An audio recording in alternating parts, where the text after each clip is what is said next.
Hello दोस्तों, हम अपने यूट्यूब चैनल पर सभी का स्वागत करते हैं। तो दोस्तों, हम आज आपको सुनाने जा रहे हैं एक सोहर गीत। बहुत ही प्यारा सोहर गीत है। प्लीज़ सुनिए, आनंद लीजिए और हमारे अच्छा लगे तो हमारे गाने पर लाइक शेयर सब्सक्राइब ज़रूर करें। हमारे चैनल को सब्सक्राइब करना ना भूलिए। हमारे चैनल का नाम है मंजूगिरी 89। तो चलो सुनते हैं दोस्तों।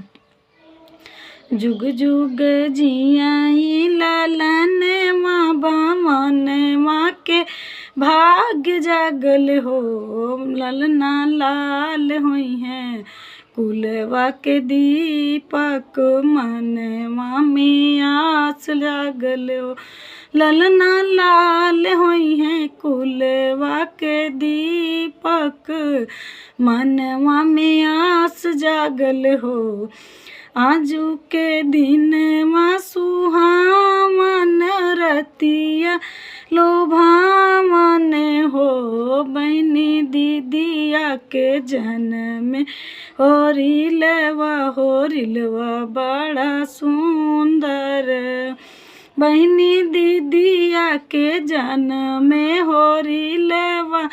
होरिलवा बड़ा सुंदर। नकिया तो यहाँ जैसे बाबूजी के, आँखिया तो माई के हो, बहनी मुहवा तो चांद सूरजवा तो सगरो आजो भइले। अखिया तो नकिया तो यहाँ जैसे बाबूजी के, आँखिया तो माई के हो, बहनी मुहवा तो चंद्र सूरजवा तो सकरो जोर भइले।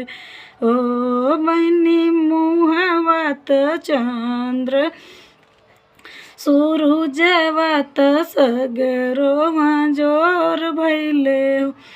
नाची नाची गावेली नदिया तो ललना खेलावली हो, बहनी हंसी हंसी टिहू की चलावली रस बरसावली हो, बहनी हंसी हंसी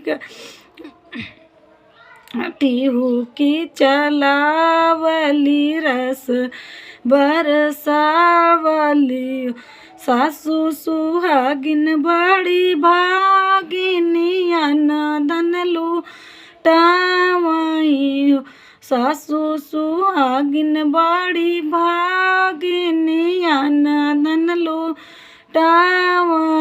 हो, बहनी द्वारे पे बाजई बदैया आंगन उठे सोहर हो, बहनी द्वारे पे बाजे बदैया आंगनवा उठे सोहर हो।